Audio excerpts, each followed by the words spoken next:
Jason Gillman, Thank you. 933 Avenue D, County Commissioner representing the Traverse City 9th.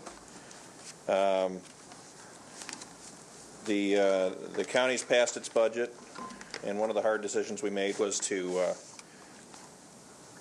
outsource some positions to save some money so that we wouldn't have to reduce services in other ways. The upside to that to Traverse City is that it also saves you $40,000 a year. So, and speaking as, and that as a commissioner, speaking personally, I'd like to read a statement that I've prepared. One of the first responsibilities a local government body has is to provide for measures that provide a safer environment for the community.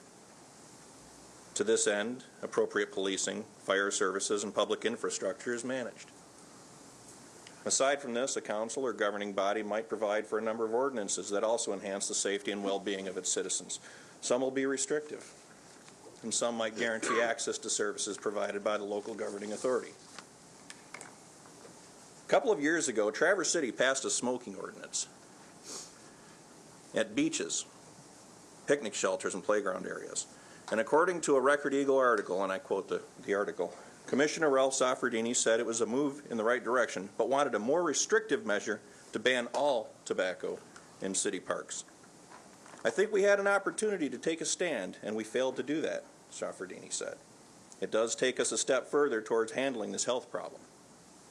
And I quote once more, Commissioner Jim Carruthers voted against the smoking ban because he thought smokeless tobacco should also have been included, he said. Commissioner Carruthers voted against the ban because it did not go far enough by controlling a personal choice to use smokeless tobacco. They both were quite obviously concerned with the health risks associated with tobacco use, that the question of limiting a personal lifestyle choice would easily be answered with further legislation and a restrictive enforcement of their will over citizens in the community. And along with the national anti-smoking crowd, which also shared the fear that acceptance of tobacco would do damage to our youth, they should be pleased that even Joe Camel, the cartoon advertisement for R.J. Reynolds, can no longer be used to promote such bad behavior, because it is a health issue. What is interesting, however, is the disconnect between the concern for that one adult behavior and another. What is curious is the disregard for the health and mental well-being of our youth exposed to another dangerous activity. What is amazing is that the disconnect and the disregard are bad enough, but the active promotion of what even the local paper recently called a lifestyle choice became codified law here in Traverse City. The activity that has absolute health risks, well documented by the Center for Disease Control, now carries the protection of law in Traverse City, not related to its application, but merely by the identity associated with its application.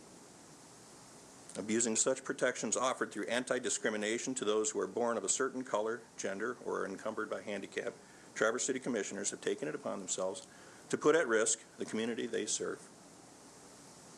By elevating an activity-based identity, Traverse City Commissioners have actively promoted the idea that such activities are normal and generally accepted to be on par with true human equality measures.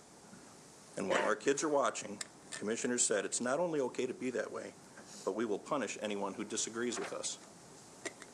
I would encourage voters to consider whether the ordinance questioned in Proposal 1 is a legitimate application of law. I believe it is not. And when we're looking at the statistics year after year, I've included this in a handout, and I have some for you here today. When looking at the statistics that year after year I've included as a handout, it demonstrates the risks involved within the parameters of the activity-based identity that is being protected. I, for one, wonder how this commission ever came to the conclusion that it was. I was disappointed in the lack of critical thinking when it was adopted, and I hope to see this ordinance fall tomorrow.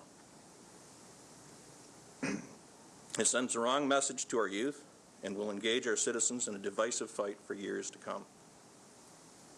Not because there are those of us who would limit the application of adult consensual activities, but because we'd just as soon not have our government elevate it. And thank you. And I have multiple copies if anybody would like to get some from me. I'll be sitting here. Thank you. Thank you. Is there other public comment on any topic? Richardson, and then Mr. Buckhalter. Excuse me. Ross Richardson, 873 Washington.